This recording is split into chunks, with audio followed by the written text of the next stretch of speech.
Subscribe करें और bell दबाएं ताकि कोई खबर रह न जाए।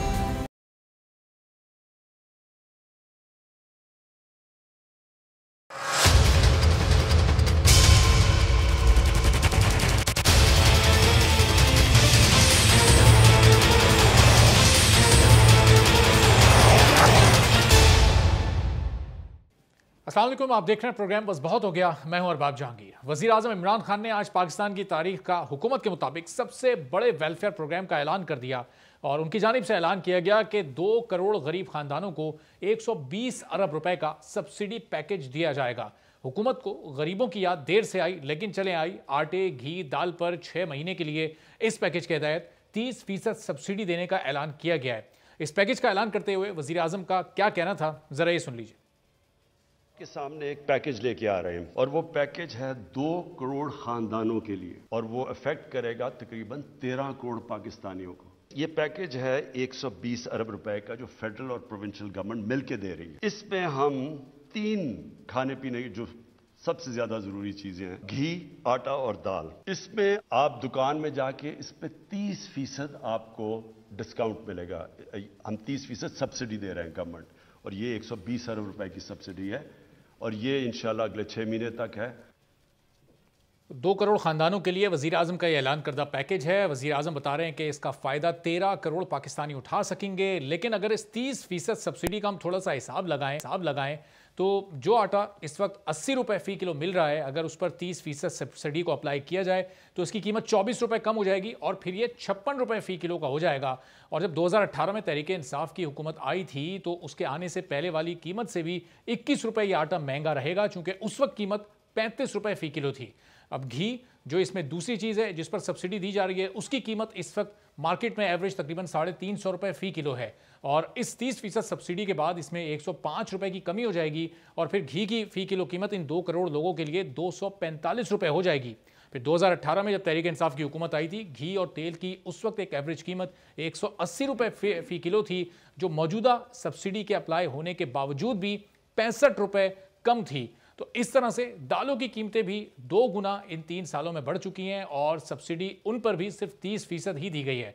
तो मजमूई तौर पर इन 3 सालों में 22 करोड़ लोगों के लिए ये कीमतें 100% बढ़ाकर 3 साल बाद सिर्फ 2 करोड़ खानदानों के लिए 30% सब्सिडी देना और फिर उसका क्रेडिट भी लेना, यह है इस हुकूमत की 3 साला मुआशी कारकर्दगी।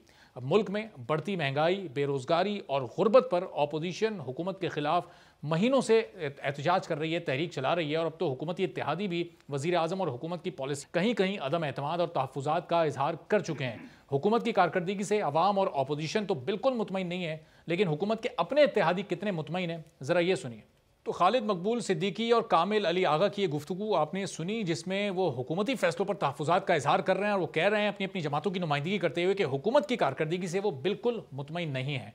अब वज़ीर आज़म ने कल यानी गुज़िश्ता रोज़ मुल्क की सियासी और माशी सूरत-ए-हाल पर नाराज़ इत्तेहादियों से मुलाकात भी की और वज़ीर आज़म ऑफिस के ट्विटर के मुताबिक मुलाकात करने वाले इत्तेहादी जमातों के रहनुमाओं ने वज़ीर आज़म इमरान खान की क़यादत और पॉलिसियों पर मुकम्मल एतमाद का इजहार किया।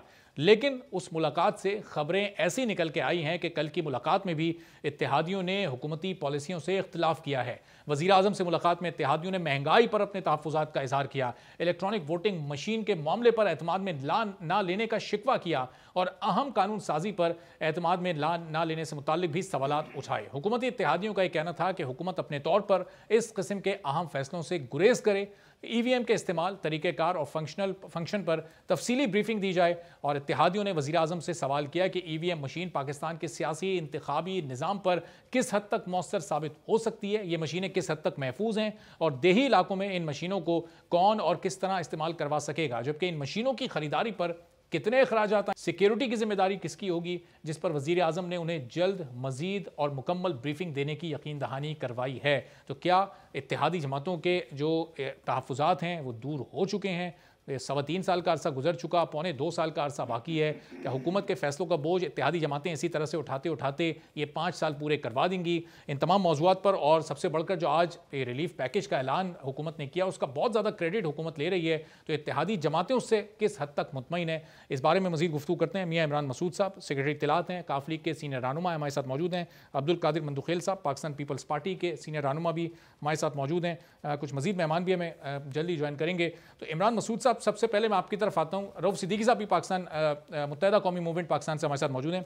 इमरान मसूद साहब, आप ज़ाहिर हुकूमत के बड़े अहम इत्तेहादी हैं। अभी कामिल अली आगा साहब का एक शॉट हमने सुनाया कि वो हुकूमत की कारकर्दगी से बिल्कुल मुतमईन नहीं है। अब आज ये जो रिलीफ पैकेज आवाम के लिए आया है, ये 120 अरब रुपए का, जिससे 2 करोड़ ख़ानदानों को 30% सब्सिडी आटा, घी और दालों पर मिलेगी।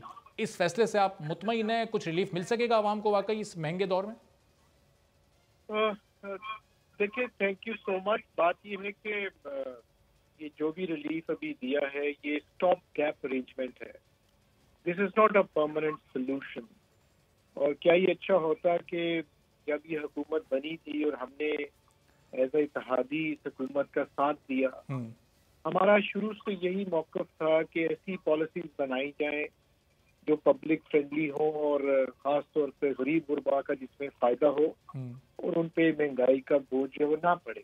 ठीक है। आपने देखा होगा कि 3 साल हमारा मौक़िफ़ यही रहा है और हमारी जमात के सरबराह जो है वो इतने हम खुश नहीं थे। लेकिन हमने चूंकि इत्तेहादी थे, हमने अपना रोल अदा किया, हमने लेजिस्लेशन में भरपूर साथ दिया। हम हुकूमत को ना गिराने में है बल्कि हुकूमत को मुस्तहकम करने में हमने रोल अदा किया। लेकिन बात यह है कि अगर आप पॉलिसीज में किसी को मशवरे में शामिल नहीं करेंगे सही, और आप किसी से पूछेंगे नहीं, तो फिर साफ जरा हमारे पास और क्या तरीका कार है अपनी अनाउंस शो करने का? अपनी अनाउंस शो करने का ये तरीका है कि आप मीडिया के जरिए ये पैगाम दे दें हुकूमत को। लेकिन इमरान साहब, काबीना में तमाम अहम फैसले लिए जाते हैं और वहाँ तो आपकी मौजूदगी होती है, आपकी जमात की नुमाइंदगी होती है। मोनिस इलाही साहब वहाँ मौजूद होते हैं, तारिक बशीर चीमा साहब वहाँ मौजूद होते हैं।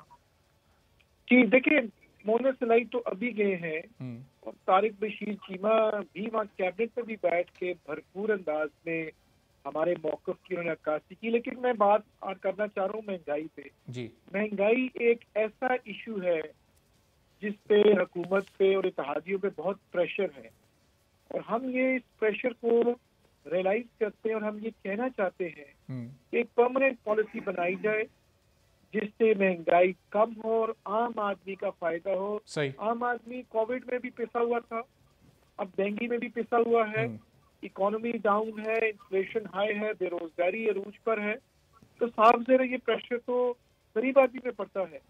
आम आदमी को नहीं पता कि IMF के क्या शराइत है और IMF के साथ आज के क्या। बिल्कुल, उसे तो सस्ती कमोडिटीज चाहिए। इमरान साहब, मैं वापस आपकी तरफ आता हूँ ज़रा। जो सबसे अहम इत्तेहादी हुकूमत के MQM पाकिस्तान, जिनकी ज़ाहिर कौमी असम्बली में 7 सीटें भी हैं, तो रऊफ साहब, जब पीपल्स पार्टी के आप इत्तेहादी हुआ करते थे उस वक्त हम देखते थे पेट्रोल की कीमत बढ़ती थी या मुल्क में थोड़ी सी महंगाई होती थी तो आप लोगों का बड़ा शदीद एहतजाज आता था। कई बार आपने हुकूमत भी छोड़ी, फिर वापस आए। इस हुकूमत के ख़िलाफ़ आप लोगों का ऐसा एहतजाज महंगाई के ख़िलाफ़, ये कौम या आपके वो लोग जिन लोगों ने आपको वोट दिया वो कहीं मिस कर रहे हैं? अली गौर बलोच साहब नून लीग के रहनुमा भी में ज्वाइन कर चुके हैं। जी रऊफ साहब।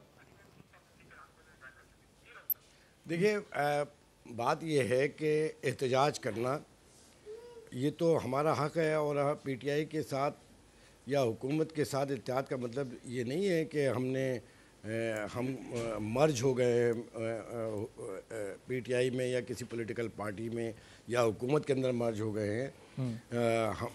हमारी अपनी एक पार्टी है, हमारे अपने इंडिपेंडेंट कॉन्स्टिट्यूशन है, हम इत्तेहादी हैं और हम सिर्फ उतनी चीज़ों के ज़िम्मेदार हो सकते हैं जिस हद तक हमारे पास इख्तियारात हैं। जहाँ तक महंगाई का मामला आपने जिक्र किया, मैं ज़रा थोड़ा लेट हुआ तो पता नहीं कहाँ तक गुफ्तगू पहुँची, लेकिन बुनियादी तौर पे ये एक ऐसा अफरीत है जिसने पूरे मुल्क के हर घर में एक तबाही के दहाने पे पहुंचा दिया है।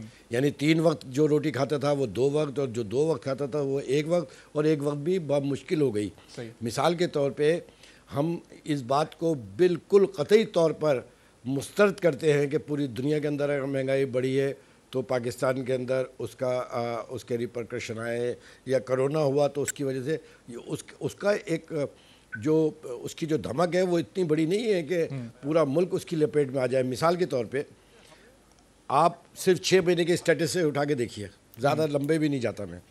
6 महीने पहले डॉलर $152 मोर देन लेस ये था। आज 6 महीने के बाद 174 को क्रॉस कर गया और रुक भी नहीं रहा है। ये इसकी क्या वजह है? ये मिसमैनेजमेंट है लेकिन या सब ये जब से और सऊदी मामला सऊदी सपोर्ट फंड आया उसके बाद से जरा 4-5 रुपए का फर्क पड़ा है। अब आज 170.5 पर ट्रेड कर रहे हैं। अरे मेरे भाई, तो ये तो अब आया है ना। मैं तो बता रहा हूँ कि ये जो 52 से लेके जंप हुआ है यहाँ पर, इसकी क्या इंटरनेशनली कुछ वजूहत है या ये लोकल वजूहत है? ये डॉलर की जो इसमें बेधड़क स्मगलिंग हुई है, डॉलर लोगों ने फ्रीज कर लिया अपने पास, ये तमाम चीज़ों की वजह से ये एक आर्टिफिशियल प्राइस है जो आगे बढ़ रहे हैं। इसकी वजाहत हुकूमत के वज़रा को भी करनी चाहिए, लेकिन वो वजाहत तो रह जाती है एक तरफ, मशवरे भी दिए जाते हैं जिसकी वजह से और मायूसी बढ़ती है। हुकूमती वज़रा तो जब आकर बताते हैं माहौल, तो वो तो कहते हैं खित्ते में इस वक्त सबसे कम महंगाई पाकिस्तान में है, खित्ते में सबसे सस्ता पेट्रोल पाकिस्तान में मिल रहा है, आटे चीनी की कीमतें यहाँ पर कम है। नज़र आपकी तरफ वापस आता हूँ, आपके मज़ीद तहफ़्फ़ुज़ात भी सुनता हूँ। कादिर मंदूखेल साहब, ज़ाहिर है दो इत्तेहादी इस वक्त दो बड़ी जमातों के नुमाइंदे मेरे साथ मौजूद हैं और अपने अपने तहफ़्फ़ुज़ात व हुकूमत की कारकर्दगी पर उठा रहे हैं। अब आज ये हुकूमत ने, खान साहब ने जो हातिम ताई की कब्र पर लात मारी है, ये सिर्फ 2 करोड़ ख़ानदानों को, वो भी सिर्फ आटा, दाल और घी की मद में 30% सब्सिडी अगले 6 महीने मिलेगी। अपोजिशन मुतमईन है हुकूमत के इस फैसले से कम 2 करोड़ लोगों का ख्याल तो आया हुकूमत को? ये सब टोपी ड्रामा शेख चली की आज़ादी शुमार है। पहली बात तो ये बताया कि ये वज़ीर आज़म कौम को खुशखबरी देने आए थे या एक और तबाही की नवीद सुनाने आए थे कि पेट्रोल और महंगा करना पड़ेगा। अरे भाई, क्यों महंगा करना पड़ेगा जी? इंडिया में जो है ना वो 250 रुपए लीटर है। वो अक्ल के अंधे, इंडिया में 250 रुपए लीटर है तो इंडिया का आप अपने पैसों के साथ क्यों कंपेयर करे हो? तो हमारे हिसाब से करो तो इंडिया में तो 125 को हो गया। हमारे 2 रुपए, उनके 1 रुपए, बल्कि अभी बढ़ गए। बांग्लादेश की तरह करेंसी, आपने अपनी करेंसी गिरा दी है, अब आप दुनिया के साथ कंपेयर करो तो फिर आप ये कहो कि अंडा जो है ना वो बर्तानिया में 235 रुपए की मिलती है। तो भाई बात ये होता है ना, ये कौन सा आदाद शुमार? फिर 30% का हिसाब किताब ये है। ये कोई अकल वाला इंसान मुझे बता सकता है या आपको बता सकते हैं कि ये 30% जो बढ़ा रहा है तो आखिर कौन सी इसमें है? इन्हीं के यूटिलिटी स्टोर में जो पहले इन्होंने रेट जो है ना वो आसमान पे लेके गए, अब उसी में आप खुद थोड़ी देर पहले बता रहे थे कि आदाद शुमार के मतलब कि ये 30% अगर कम भी करे तो वापस फिर भी उसी रेट से, पिछली हुकूमत के रेट से ज्यादा होंगे ना। बिल्कुल, 2018 से बहुत ज्यादा है, पूरे सारे मैंने फिगर्स बताए लोगों को। दूसरी बात, अगर ये यूटिलिटी स्टोर का भी मैं जिक्र करूं जो कि उन्होंने नहीं किया है, अगर यूटिलिटी स्टोर पे अगर, तो आपको पता है वहां जब 2-2 घंटे लोग लाइन से खड़े होते हैं तो 1 किलो से ज्यादा चीनी नहीं मिलती है। किसके साथ मजाक करे? कौम के साथ। कादिर साहब, आज जब वज़ीर आज़म का खिताब खत्म हुआ है उसके आधे घंटे बाद यूटिलिटी स्टोर पर घी की कीमतों में 60 रुपए फी किलो इजाफा कर दिया है। यानी वो जो सब्सिडी घी पर मिल रही थी यूटिलिटी स्टोर पर, वो भी अब खत्म हो गई। तो अली गौर बलूच साहब, ये इन 30% सब्सिडी, ये 2 करोड़ लोगों का भला फायदा, ये हुकूमत को इस सिलसिले में सपोर्ट करना चाहिए अपोजिशन को, या फिर ये फैसला भी, इस पर भी आप तनकीद ही करेंगे? बिस्मिल्लाहिर्रहमानिर्रहीम। देखें अरबाब साहब, बात तनकीद की नहीं है, बात यह है कि इस वक्त जो पाकिस्तान के हालात हैं, पाकिस्तान माशी तौर पर तबाही के दहाने पर है और सियासी तौर पर एक इंतशार का शिकार है। और मेरे नज़दीक और हमारी पार्टी के नज़दीक तो उसकी सिर्फ़ और सिर्फ एक वजह है कि ये एक कठपुतली हुकूमत है और इसको लाने वाले भी जो हैं वो भी इस गुनाह में बराबर के शरीक हैं, और ये तो फिर उस गुनाह का नतीजा है जिसके ज़रिए ये हुकूमत मार्द वजूद में आई है। महंगाई की ये सूरत हाल है कि परचून रेट में इस वक्त चीनी की कीमत जो है वो 130 के करीब पहुंच चुकी है, और आप अंदाज़ा कर लें कि अद्वियात देख लें, आटा देख लें, घी देख लें, दालें देख लें, मतलब है क्या चीज़, जो भी सब्ज़ियाँ, जो भी रोज़मर्रा की इस्तेमाल की चीज़ें, कपड़ा, जूता, गरीब की जो भी नेसेसिटी है, जो भी उसकी ज़रूरत है, वो इस जालिम हुकूमत ने एक जालमाना तरीके के साथ उनकी पहुंच से दूर कर दी है। और मुझे तो ताज्जुब होता है कि अपने ये जो हुकूमत के इत्तेहादी अभी बैठ कर दो नुमाइंदगान बात कर रहे थे, मतलब ये है कि जब आप वजारतों के मज़े लें तो फिर आप हुकूमत में शामिल हैं, और जब आपको महंगाई के ऊपर फेस करना पड़े तो फिर आप मलबा सिर्फ और सिर्फ हुकूमत पर डालते हैं। जिस गुनाह में वो शामिल है आप उससे ज़्यादा गुनहगार हैं इस गुनाह में। नहीं, ये सवाल नहीं है, ये हकीकत है। अगर इनकी बात मैं तब मानता हूँ ये वजारतें छोड़ देना, इस्तीफे दे दें। सही, चलें इनसे पूछ लेते हैं इन दोनों से कि ये ऐसा करने के लिए तैयार हैं या अभी हुकूमत को ये मजीद आगे लेकर चलना चाहते हैं। जब इन्होंने लेना होता है, मेरी गुजारिश सुन लेना, मेरी गुजारिश सुन लेना। जब ये अपने तरक्याती फंड लेते हैं और करोड़ों रुपए MNA MPs की जेबों में डाल दिए जाते हैं, वो लेने के लिए भी ये तैयार हैं, वजारतें लेने के लिए भी तैयार हैं, तो महंगाई का डिस्क्रेडिट जो है वो आप क्यों नहीं लेते? सही। आप जिम्मेदार हैं, आपने एक कठपुतली हुकूमत को खड़ा किया हुआ है। आपसे कल को अवाम ने जब उनके गिरेबान पकड़ने हैं तो आपके गिरेबान, ठीक है। चलें, ये इमरान मसूद साहब, ये वजारतें भी आप ले रहे हैं, उसके सारे पर्क्स एंड प्रिविलेजेस भी आप उसका फायदा भी उठा रहे हैं, फिर आप लोग फंड्स भी ले लेते हैं, और जब महंगाई हो रही है तो उस वक्त आप हुकूमत से खुद को अलहदा करके सारी जिम्मेदारी जो मेन स्ट्रीम बड़ी पार्टी है उस पर डाल रहे हैं। तो ये इस हुकूमत के एज इत्तेहादी, ज़ाहिर है आप भी इस महंगाई में और हर तरह की पॉलिसी में जो भी मिस गवर्नेंस है उसमें बराबर के शरीक हैं। बिल्कुल जी, ये रिस्पॉन्सिबिलिटी इत्तेहादियों पे आती है, और ये हरगिज नहीं कह सकते कि जी सारी की सारी कसूर जो है वो शायद बड़ी हुक्मरान जमात का है। ऐसी कोई बात नहीं है। बात ये हो रही है कि इत्तेहाद में रहकर भी अगर आप अपना मौक़िफ़ ना पेश करें और आप अपनी जो परेशानी ना बताएं तो ये सबसे बड़ा जुर्म है। अच्छा, अब ये हरगिज नहीं हो सकता कि हमने अगर वजारतें ली हुई है या डेवलपमेंट फंड लिया हुआ है और हम खामोशी से बैठ जाएं, ऐसा बिल्कुल नहीं होगा। हम बिल्कुल ये मानते हैं कि हम इत्तेहादी हैं इनके, लेकिन अपोजिशन की ये जो ख्वाहिश है कि ये हुकूमत गिर जाए और हुकूमत जो है ये अपना इसके खिलाफ नो कॉन्फिडेंस हो जाए और PDM जो है वो इंतशार फैलाती रहे, ये इनका ख्वाब जो है वो कभी पूरा नहीं होगा। और इत्तेहादी इंशाल्लाह ताला साथ खड़े हैं तो वफाक में। लेकिन इमरान साहब, अगर हुकूमत ये महंगाई पर महंगाई करती रहे, फैसलों पर इत्तेहादियों को एतमाद में भी ना ले, तमाम फैसले अपने एंड से कर दे, उसके बावजूद भी इत्तेहादी हुकूमत के साथ खड़े रहेंगे। महंगाई पे जहाँ तक आपने बात की है, बिल्कुल महंगाई की कॉग्निजेंस इस हुकूमत ने ली है, सब्सिडी इन्होंने दी है। देखिए, आप उनकी इंटेंशन देखें, हुकूमत की इंटेंशन ये है कि इन्होंने सब्सिडी डायरेक्ट कोविड में भी दिया, इन्होंने गरीब बंदों को 160 अरब रुपए का जो हिसास प्रोग्राम था, अब इन्होंने दाल और आटा और घी के ऊपर जो इन्होंने सब्सिडी दी है, ये एक इंटेंशन है।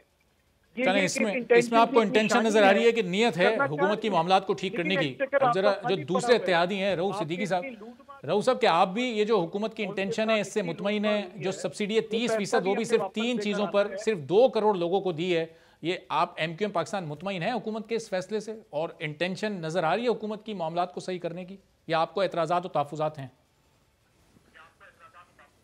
नहीं, देखें, मैं तो एक बात, बदतरीन हुकूमतें भी ये नहीं चाहती कि वो आवाम के गैज़ व गज़ब का सामना कर सके और आवाम की भलाई के लिए कोई काम ना कर सके। मेरा तो बात सवाल ये है ही नहीं है। अभी आपकी एक गुफ्तगू हो रही थी कि इत्तेहादी हैं और वजारतें हैं। भाई, हमारी तो एक वजारत है, बात यह है कि जिनसे एहतियात किया है वो हमें निकाल देना है। हम कोई बांध के थोड़ी बैठे हैं, दो वजारतें हैं आपके पास। एक बात। दूसरी बात यह है IT और कानून की, दूसरी बात यह है कि क्यों निकाल दें? आपको मिली है कि आपको 4 मिलती हैं, आपने 4 ले लेनी थी। जी रऊफ साहब, मेरी समझ में नहीं आ रहा कौन सा गुफ्तगू। अली गौर बलोच साहब, नून लीग के रहनुमा अली गौर बलोच साहब वो गुफ्तगू कर रहे हैं वो। अच्छा, चलें अली गौर साहब, मैं आता हूँ। जी रऊफ साहब, आप कंप्लीट कर लीजिए। बाकी अली गौर साहब, ये 2000 से नहीं है कि इनके पास 2 करोड़, एक इनका नहीं है, वो है। मंदुगैल साहब, मैं आता हूँ जरा आपकी तरफ। 2 करोड़ हमारे इल्म के मुताबिक तो 2 ही हैं वैसे। चले वो 2 या जो भी हैं। हाँ। मैं तो ये अर्ज़ कर रहा था कि 2 करोड़ लोगों के रिलीफ का मतलब ये है कि बाकी 23 करोड़ लोग जो है उनको कुछ रिलीफ नहीं मिल रहा है ना। 23 करोड़ लोग महंगाई की चक्की में पिसते हैं तो पिसे। देखिए ये इस तरह नहीं होता है।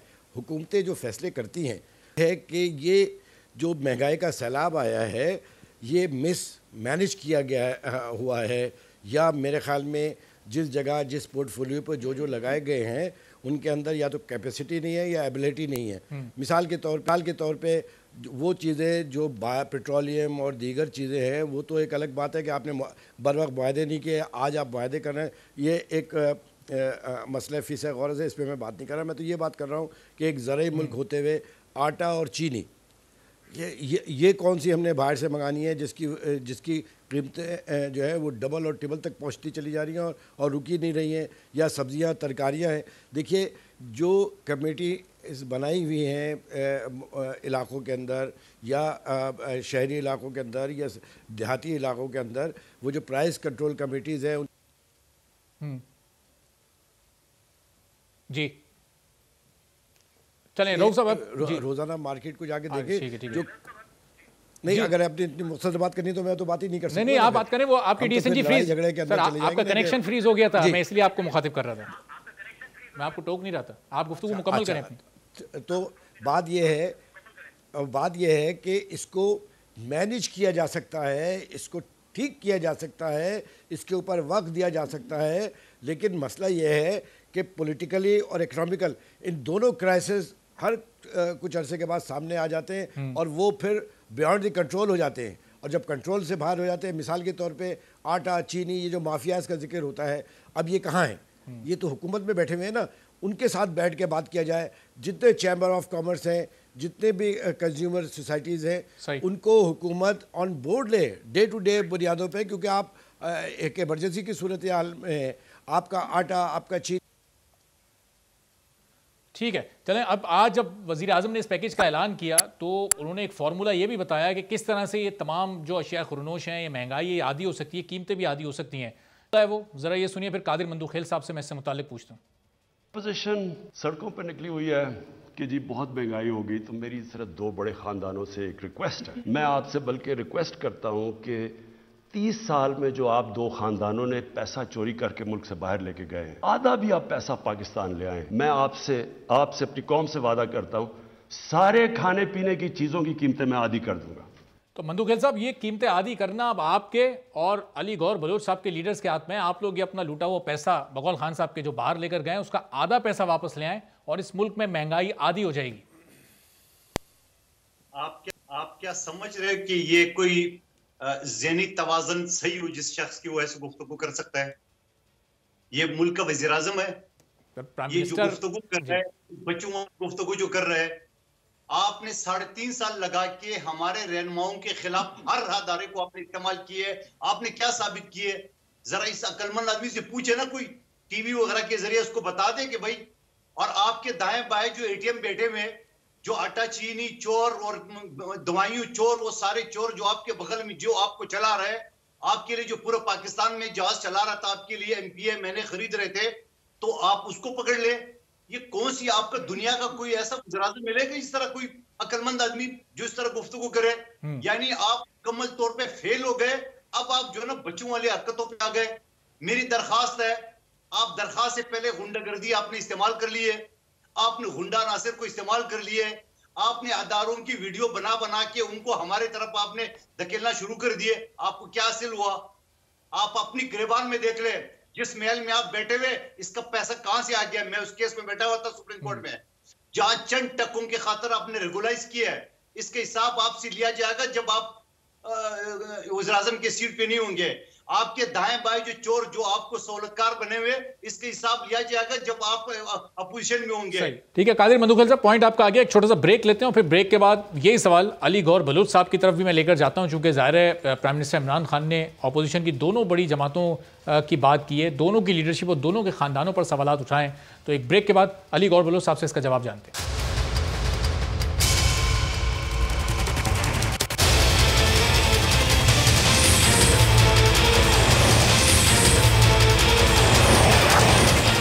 प्रोग्राम में एक बार फिर आपको खुशामदीद कहते हैं। मियां इमरान मसूद साहब, रऊफ सिद्दीकी साहब, कादिर मंदूखेल साहब और अली गौर बलोच साहब हमारे साथ मौजूद हैं। तो अली गौर बलोच साहब, ज़ाहिर खान साहब ने जिस तरह पीपल्स पार्टी को मुखातिब किया है, उसी तरह आपको भी मुखातिब किया है। कि ये आप लोग अपना लूटा हुआ पैसा बाहर से ले आए, मैं महंगाई आधी कर दूंगा। इसका मतलब हुकूमत के पास आने वाले दिनों में भी कहीं कोई महंगाई का सोल्यूशन हमें दिखाई दे नहीं रहा है। क्या ऑप्शंस हैं अब ऑपोजिशन के पास?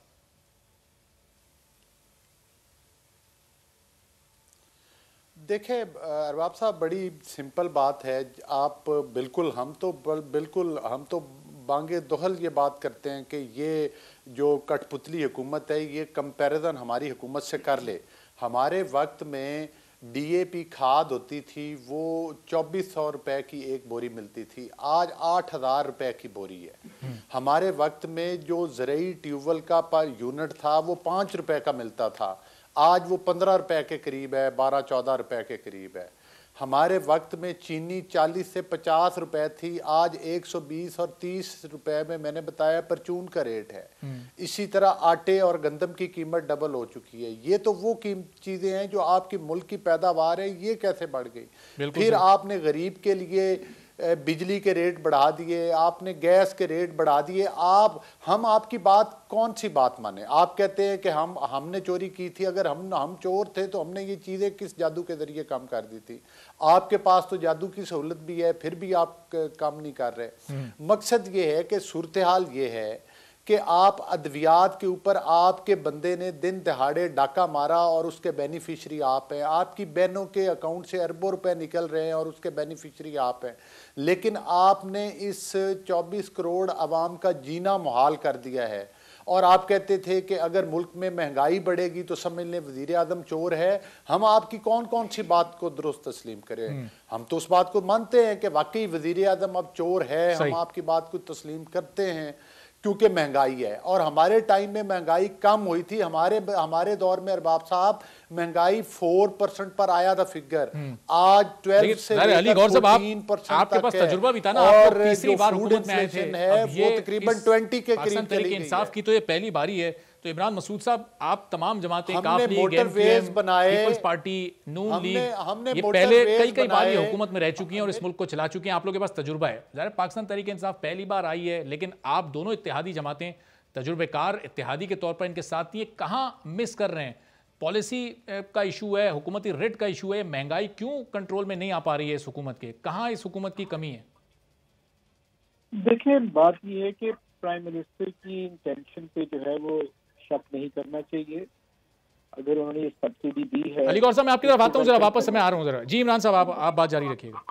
जी, दूसरी बात ये है कि ये बात दुरुस्त है कि ये फर्स्ट टाइम इनके पास यहाँ पर ये हुकूमत आई है। काश अच्छा ही होता कि पहले दिन जो है वो चौधरी परवेज भाई को चीफ मिनिस्टर लगा दिया जाता और पंजाब में रिट और पंजाब में गवर्नेंस ठीक हो जाती। अच्छा, अब सिंध में पीपल्स पार्टी का तो इमरान मसूद, परवेज इलाही साहब अगर पंजाब के चीफ मिनिस्टर होते तो क्या पंजाब में महंगाई का असर नहीं होता? महंगाई को मैनेज किया जाता है। अच्छा, अगर आप पेट्रोल पे सब्सिडी देते हैं, इंटरनेशनल रेट्स कुछ और होते हैं, और ये तो आपकी मैनेजमेंट है, आपकी फिस्कल मैनेजमेंट है कि आप क्या महसूस करते हैं और किस तरीके से आगे चलते हैं। अक्सर होता है कि आप छोटे लोन लेके बड़े लोन को आप उतार देते हैं। ये डिपेंड करता है आपकी क्या उसमें इंटेंशन है और क्या आपकी एक्सपर्टीज है कि किस तरह फिस्कल मैनेजमेंट करते हैं। अच्छा, अब पीपल्स पार्टी के चीफ मिनिस्टर सिंध में है जो इत्तेहादी नहीं है, तो वहाँ तो महंगाई नहीं होगी। अगर वहाँ भी महंगाई है, पंजाब में भी महंगाई है, केपीके में भी महंगाई है, तो फिर ये कोई इंटरनेशनल फिनोमिना है जिससे जो है वो उसका असर पड़ रहा है। लेकिन एक क्रेडिट आप जरूर दें प्राइम मिनिस्टर पाकिस्तान को, वो क्या कि उन्होंने अपने ही कैबिनेट में साथियों पे चीनी की जो उन्होंने, आपको याद होगा, इंक्वायरी की थी, सब्सिडी जो की थी, अपने ही साथियों पे उन्होंने पूरी इंक्वायरी की थी और 3-4 कैबिनेट मिनिस्टर्स जो हैं पंजाब के जो पीटीआई के थे वो जेलों में गए थे। और प्राइम मिनिस्टर का ये कहना है कि चूंकि पुराने हुक्मरानों ने लूटमार करके पैसा जो है वो बाहर ले गए हैं और उस पैसे को अब वापस लेकर आना है, और उन्होंने वादा भी किया कि वो पैसा वापस आएगा, ये तो हम जो है वो चीज को 3.25 साल तो गुजर गए सर। अगले 1.5-2 साल भी ऐसा में लग नहीं रहा कि इस टेन्योर में उसमें से कोई 1 रुपया भी वापस आ सकेगा। चले मैं जरा वापस आपकी तरफ आता हूँ। रऊफ सिद्दीकी साहब, आप लोग जब हुकूमत का पार्ट बने थे, इमरान खान ने तो ये भी कहा था कि पंजाब के सबसे बड़े डाकू परवेज इलाही साहब हैं। ये भी इमरान खान वो हुकूमत में आने से पहले कहा था ना, वो तो फिर बाद में चीज़ें सब माफ़ी तलाफी हो गई होगी। तो रऊफ सिद्दीकी साहब, कराची की आप सबसे बड़ी जमात हुआ करते थे, हुकूमत का हिस्सा आप लोग इसलिए बने कि ये हुकूमत पाकिस्तान तहरीक इंसाफ की कराची में मैंडेट ले चुकी है, कराची की बेहतरी के लिए काम करेगी, लेकिन ना वो 162 अरब रुपए का ऐलान करदा पैकेज कराची को मिला, उसके बाद फिर 1100 अरब का ऐलान हुआ, ना वो मिला। अभी भी आप हुकूमत के इत्तेहादी हैं, तो ये हुकूमत कराची के हवाले से अपने वादे पूरे कर रही है या मुस्तकबिल में पूरे कर सकेगी, और MQM आखिर तक इसकी इत्तेहादी रहेगी? इंशाल्लाह। ये पहली बात तो ये है कि कराची से जो वादे किए गए वो पूरे हुए नहीं किए गए। मैं तो ये कह रहा हूँ पूरे पाकिस्तान से जो वादे किए गए वो पूरे हुए या नहीं हुए। आवाम तो परेशान हो गए हैं। MQM पाकिस्तान का तो बड़ा वाज़ेह मौक़िफ़ है कि आवाम की बेहतरी के लिए आप जो कोशिशें करेंगे हम आपके साथ होंगे। ये थोड़ी हो सकता है कि एक चीज़, यानी मिसाल के तौर पे अगर हम सिर्फ नज़री तौर पे देख लें बहस मुआशरे में पड़े बगैर, तो ये नज़र आता है कि ना कैपेसिटी है, ना एबिलिटी है, ना सिंसियरिटी है। अगर ये तीनों चीज़ों में से कोई एक चीज़ भी फॉलो हो जाती, आप पूरे प्रोविंस में भी देख लें, प्रोविंशियल गवर्नमेंट्स को देख लें और फेडरल गवर्नमेंट को भी देख लें, क्योंकि वजह ये है कि इन बातों से पेट नहीं भरता। ग्राउंड के ऊपर जो हक़ायक़ है वो ये है कि लोग बदहाल से बदहाल हो गए हैं।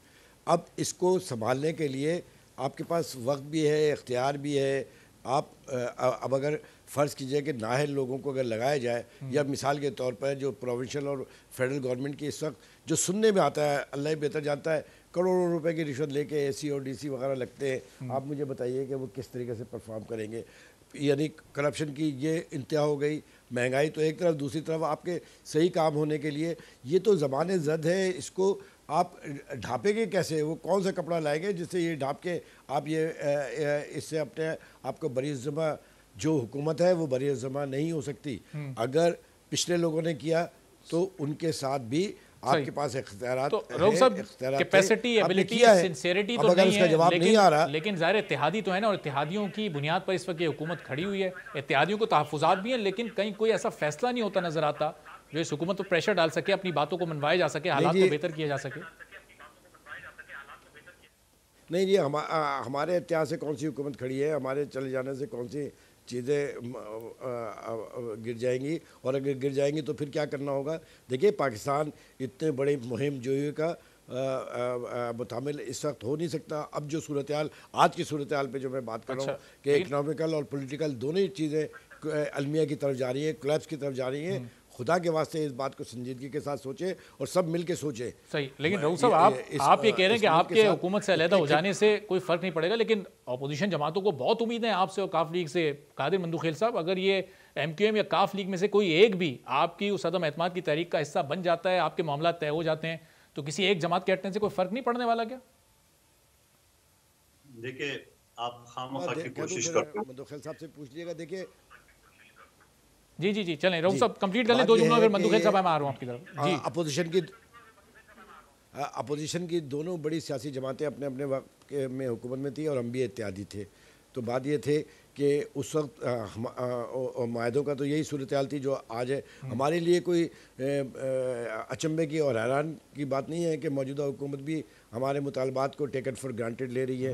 लिहाजा ठीक है, खमियाजा तो भुगतेंगे ना। हमारे जराइम में तो एक वजारत या दो वजारत होंगी, और वो भी उसका उन दोनों वजारतों का ताल्लुक इस महंगाई से या आवाम को बदहाल करने में से कोई नहीं है। ऐसी कोई वजारतें हमारे पास वैसे भी नहीं है, और जब वक्त आएगा तो हम देखेंगे। हम तो खुद बड़ी संजीदगी से सोचें। आप हमारे आए दिन के प्रोटेस्ट हुकूमतों के साथ भी आपने देखे होंगे, हम मौजूदा हुकूमत के साथ भी अपने तहफ़्फ़ुज़ात का बार बार इज़हार किए चले जा रहे हैं, और क्या कर सकते हैं। ठीक है, चलें मंदूखेल साहब, अब ये जब तक इनमें से कोई इत्तेहादी हिलेगा नहीं, उस वक्त तक तो ये आपकी तहरीकें जो अलग अलग PDM अलग चला रही है, आप अलग चला रहे हैं, जब तक कामयाब नहीं हो सकती। अब इन दोनों में से किससे उम्मीद है आपको हिलने की? देखिए, हमें MQM से तो बिल्कुल नहीं है। इनके पास दो वजारतें हैं जो अभी रऊफ सिद्दीकी साहब बता रहे थे कि ये नायल लोग हुकूमत में बैठे हैं, तो सबसे बड़ा नायल तो उनका वजीर कानून है। आज तीसरा चौथा ऑर्डिनेंस आ रहे हैं आपके सामने, ठीक है। उनको समझ भी नहीं आ रहा है कि कौन सा कानून डाले, क्या न डाले। टोटल 64 ऑर्डिनेंस आ चुके हैं अब तक इन 3 सालों में। नहीं, वो सिर्फ नेट के हवाले से इसने चौथी मर्तबा आज लाया ना, उसमें चेंज करने का, नंबर 1 बात। दूसरी बात, जो इनका आईटी मिनिस्टर है उसको आईटी का कक नहीं पता, उसको स्मार्टफोन चलाना नहीं आता है, आईटी दूर की बात है। तो पहली बात तो ये है। और आप बेफिक्र हो जाए, आप कोशिश ना करें रऊफ सिद्दीकी साहब को वरगाने के लिए। ये इलेक्शन से एग्जैक्ट 2-4 महीने पहले जाएंगे और बड़ा प्रेस कॉन्फ्रेंस करेंगे, हुकूमत नायल है, हम अलग हो रहे हैं। ये इनका पुराना वो है, आप उसकी टेंशन नहीं ले। अच्छा। अब सवाल ये नायलूं का और जायलूं का एक टोला है जिनसे पाकिस्तान समझ, मुझे तो हैरत है, मैं दोबारा करूं, आज के प्राइम मिनिस्टर के प्रेस कॉन्फ्रेंस पे मैं रोऊं कि आंसू, खुदा की कसम बता रहा हूं, मैं मीडिया पे मुझे हैरत है, गो के बहुत सारे मीडिया उसको हाईलाइट कर रहा है। ये प्रेस कॉन्फ्रेंस है, ये आप कौम को खुशखबरी देने आता है या कौम को जो ना और तबाही की तरफ पेट्रोल महंगा हो रहा है? भाई मैं कुछ नहीं कर सकता हूं। आप सब्सिडी दे रहे हैं तो किस पे दे रहे हो? अभी आप खुद बता रहे हैं जो रेट है, कितने परसेंट किन किन उसने किया, उसमें आपको मैं बता दूं, ये इलेक्ट्रिसिटी 57% बढ़ा है, पेट्रोल 49%, घी 108%, शुगर 83%, सही, और 20 kg जो आटे का वो 52%। अब आप इसमें से 30% निकाले। और फिर आप यूटिलिटी स्टोर का बता रहा था कि जैसे प्रेस कॉन्फ्रेंस खत्म हो गया तो 60 रुपए बढ़ा दिया है। भाई 60 में से आप 30 कम कर दो, 30 तो फिर भी महंगा। ये भाई क्या ला रहा है? ये इनका ये ख्याल है कि आवाम के सामने हम आवाम को बेवकूफ, आज 3.5 साल गुजर गए, ये अभी हाथ जोड़े या पांव पड़े या जिस करे, ये कुछ भी नहीं कर सकता है।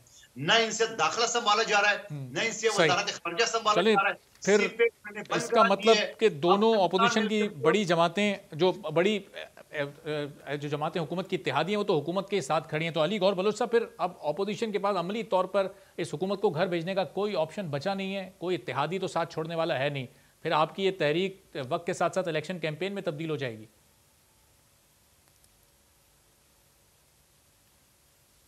देखें, जो हुकूमतें वो घर जाती हैं जो आवाम के ज़रिए आई हों।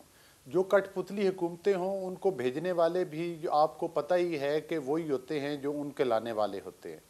और इस वक्त जो सूरत हाल है, ये जो इत्तेहादियों के बारे में अभी आप वज़ीर आज़म की भी एक बात सुना रहे थे कि वो जो साबका जिन्होंने 25-30 साल हुकूमतें की हैं, तो उसमें तो परवेज़ इलाही साहब भी आते हैं, MQM वाले आते हैं। वो उनका इशारा अपने इन इत्तेहादियों की तरफ था कि ये अपनी जेबों से लूटा हुआ पैसा निकालें और मतलब है कि वो वापस करें, तो मतलब है पाकिस्तान में खुशहाली आ सकती है। पहले भी परवेज़ इलाही साहब के बारे में इमरान खान इस किस्म की गुफ्तगू कर चुके हैं, डाकू वाली और ये। हालांकि वो गैर इस तरह की गुफ्तगू मतलब है कि मैं तो नहीं समझता कि ये एक कोई मुनासिब गुफ्तगू है, लेकिन वो बहरहाल इस तरह के करते हैं। हाँ, अगर उनको नज़र नहीं आता तो जो उन्होंने, आप तो ये कहते हैं कि इन्होंने 2 करोड़ लोगों को सब्सिडी दी है कोरोना के नाम पर, जो बाहर के मुल्कों से खैरात का पैसा मिला अरबाब साहब, वो खैरात का पैसा भी ये हुकूमत और इनके हवारी हड़प कर गए। और उसके ऊपर आपको पता है कि ऑडिट पैरत भी बन चुके हैं, लेकिन उनकी इंक्वायरी नहीं हुई। और इसके अलावा जो इन्होंने मतलब एहसास प्रोग्राम के नाम के ऊपर पैसा जो है उस पर भी बंदर बांट की है, वो भी एक अलग स्कैंडल है। सही। जो BRT पिशावर से जिन स्कैंडल्स का आप जिक्र कर रहे हैं, आने वाले दिनों में इन स्कैंडल्स पर भी कुछ मजीद जरा रिसर्च करेंगे और इससे मुतालिक भी फिर लोगों को मजीद आगाही फराहम करेंगे। बहुत बहुत शुक्रिया मियां इमरान मसूद साहब, रऊफ सिद्दीकी साहब, अली गौर बलोच साहब, अब्दुल कादिर मंदुखेल साहब हमारे साथ मौजूद थे। तमाम मेहमानों का बहुत शुक्रिया अदा करते हुए एक छोटा सा यहाँ पर मैं ब्रेक लूँगा। ब्रेक के बाद जब वापस आएंगे तो माहिर माशियात, माहिर अजनास हमारे साथ मौजूद होंगे और आज के प्राइम मिनिस्टर के इस ऐलान करदा पैकेज के सब्सिडी के क्या बेहतर असरात गरीबों पर और मुल्क की ओवरऑल मईशत पर पड़ सकते हैं, इससे मुताल्लिक गुफ्तगू होगी एक ब्रेक के बाद।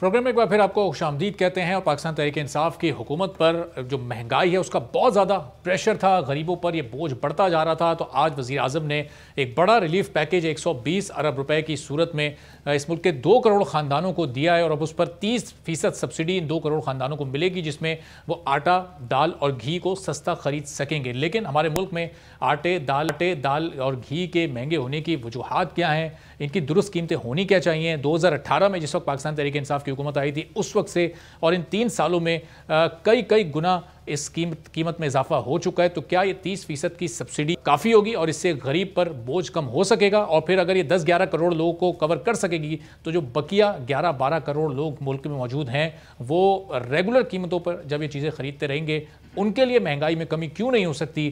क्या पॉलिसीज़ हुकूमत को अपनानी चाहिए? हमारे साथ माहिर अजनास अब्दुल रऊफ इब्राहिम साहब मौजूद हैं, उनसे ज़रा इस सिलसिले में दरियाफ्त करते हैं, कुछ पूछते हैं कि जो इन चीज़ों की असल कीमत इस वक्त होनी क्या चाहिए, कितने फ़ीसद महंगी हैं और अगर महंगी हैं तो क्यों महंगी हैं? अब्दुल रऊफ साहब, हम देखते हैं कि आटा इस वक्त आम मार्केट में 80 रुपये फ़ी किलो मिल रहा है, कहीं 75 रुपये फ़ी किलो मिल रहा है। इसी तरह से घी की कीमत में कई गुना इजाफा इस दौरे हुकूमत में इन 3 सालों में हो चुका है।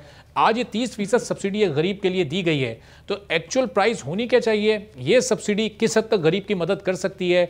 और इस सब्सिडी के बाद भी कीमतें वो 2018 वाली सतह पर नहीं आएंगी, तो बहरहाल महंगाई अभी भी मौजूद रहेगी एक आम आदमी के लिए।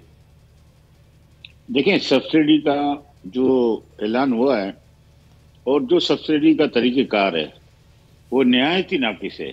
ये पॉलिसियां कोई भी स्टेक होल्डर को शामिल जब तक नहीं किया जाएगा, जब तक ये सब्सिडीज का किसी आवाम को फायदा नहीं होगा। अच्छा, इसकी वजह ये है, जो आप प्रैक्टिकली अभी देख लें कि चीनी इंपोर्ट की गई टीसीपी की मार्फत और वहां से यूटिलिटी स्टोर को फराम की गई। क्या उससे पब्लिक को रिलीफ मिल गया? नहीं मिला, बल्कि चीनी और मजीद महंगी होती गई। बिल्कुल।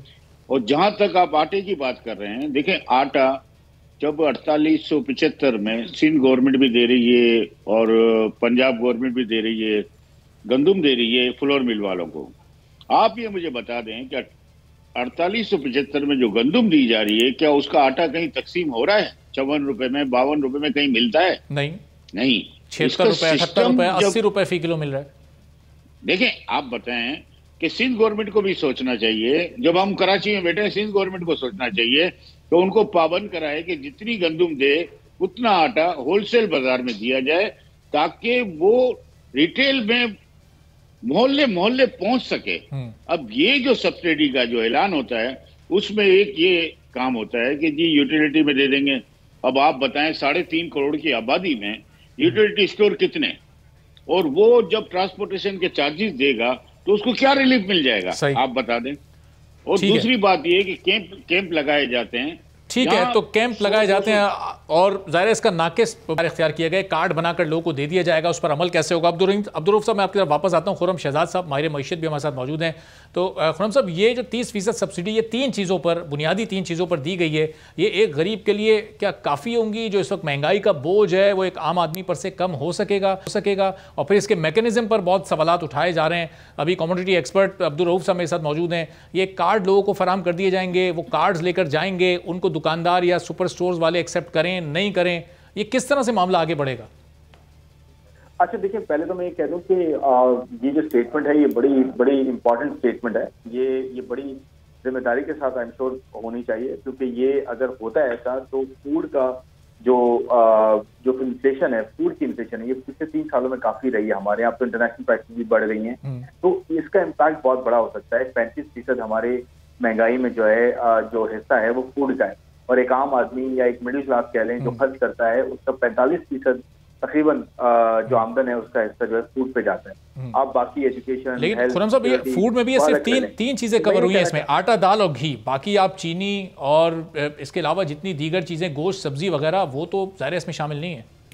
बिल्कुल, देखिए, मैं तो बेसिक की बात कर रहा हूँ, आटा, दाल और घी की बात कर रहा हूँ, ये बेसिक्स हैं। तो इस पे अगर आटे की जो है ना, जो गन्नों की वेट है वो काफी ज्यादा है इन्फ्लेशन के अंदर, महंगाई की बातचीत में, तो ये डेफिनेटली एक बड़ी चीज हो सकती है अगर ऐसा हो जाए। दूसरी बात यह है कि पेट्रोल की प्राइसेस बढ़ाने से नेचुरली उसका एक इम्पैक्ट नेगेटिव होगा, ऑफसेट हो जाएगी। लेकिन मैं ये कह रहा हूँ, सवाल ये हो सकता है कि ये कैसे होगा। ये जो आप सवाल कर रहे हैं यही सवाल मैं करता हूँ कि ये कैसे होगा, ये इंपॉर्टेंट है। अच्छा। स्ट्रैटेजी क्या होगी, कार्ड दिए जाएंगे, कितना जाया जाएगा, क्योंकि पूरा मैकेनिज्म है, पूरा सिस्टम है, उसको डेवलप होने में कितना टाइम लगेगा।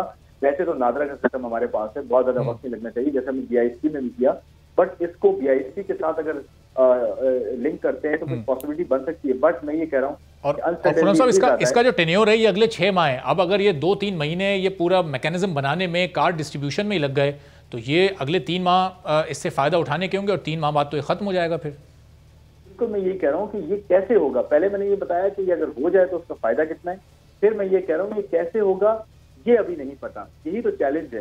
ये अगर गवर्नमेंट कर सकती है, प्राइम मिनिस्टर इसको ट्रांसलेट कर सकते हैं एक्चुअल बेनिफिट में, और जितना जल्दी कर सके, क्योंकि गरीब आदमी के लिए तो एक दिन की रोटी भी जो है वो बहुत ज्यादा मैटर करती है, और एक वक्त की रोटी बड़ी मैटर करती है। तो ये जितना या तो मैकेनिज्म हो सकता है बन चुका हो, तो सवाल ये होना चाहिए कि होगा कैसे, कितना जल्दी होगा और कितना बेनिफिट पास ऑन हो सकता है। तो ये इंपॉर्टेंट है। तीसरा सवाल ये है कि सब्सिडी जो दी जाएगी वो कहाँ से आएगी, वो कैसे आएगी, क्या वो हम मजीद कर्जा लेके करेंगे, किस तरह से करेंगे। वो टैक्स में तो हमारे पास इतनी अमाउंट नहीं बचती जो हम मजीद सब्सिडाइज करें, और IMF प्रोग्राम में भी हमें, तो इसको ये काफी सारी कोशिश है। होपफुली हम थोड़ा वेट करें तो ये चीज अनफोल्ड हो सकती है कि किस तरह से। सही, लेकिन अब चलें इसका मैकेनिज्म बनाने के लिए जरा अब्दुल रऊफ इब्राहिम साहब मेरे साथ मौजूद हैं, उनसे कोई तजवीज़ हम लेते हैं। अब्दुल रऊफ साहब, ये कार्ड्स लोगों में डिस्ट्रीब्यूट हो जाएंगे, फिर क्या ये स्टोर्स मखसूस कुछ दुकानों को हुकूमत को हाईलाइट करना पड़ेगा कि जी इन स्टोर से आपको ये सब्सिडी वाली चीज़ मिलेगी, या फिर ये तमाम दुकानों से, हर मोहल्ले की हर दुकान से मिलनी चाहिए? क्या इसका मैकेनिज्म हो सकता है? अब्दुल रऊफ साहब, कोई मदद आप इस सिलसिले में हुकूमत की कर सकते हैं? सर देखें हम तो चाहते हैं कि स्टेक होल्डरों को साथ शामिल करके कोई मशवरे से काम किया जाए, तो वो अमल दरामद होता है। जो प्रैक्टिकली काम कर रहे हैं उनको लिया नहीं जाता। जब लिया नहीं जाता तो नाकिस पॉलिसी होती है, जिससे कोई अमल दरामद मुझे लगता नजर नहीं आ रहा।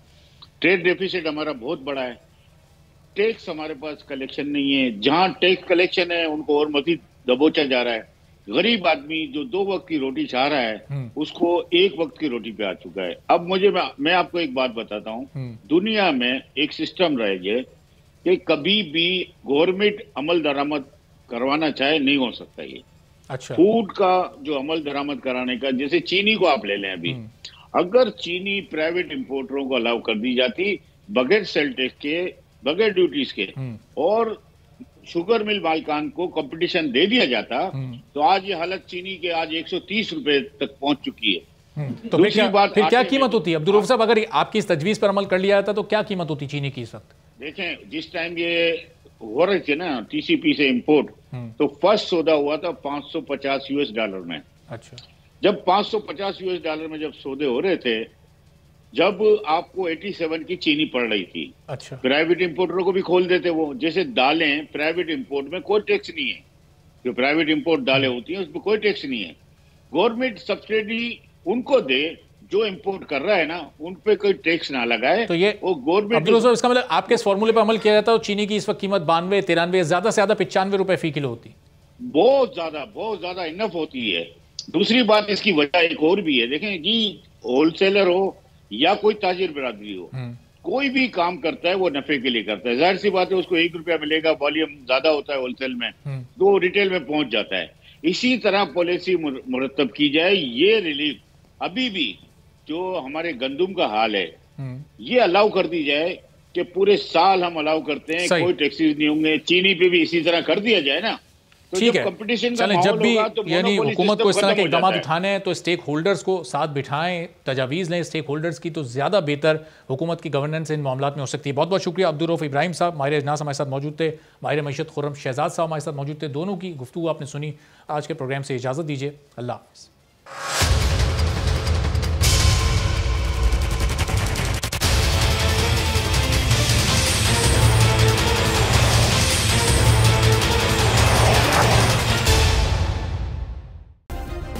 सब्सक्राइब करें और बेल दबाएं ताकि कोई खबर रह न जाए।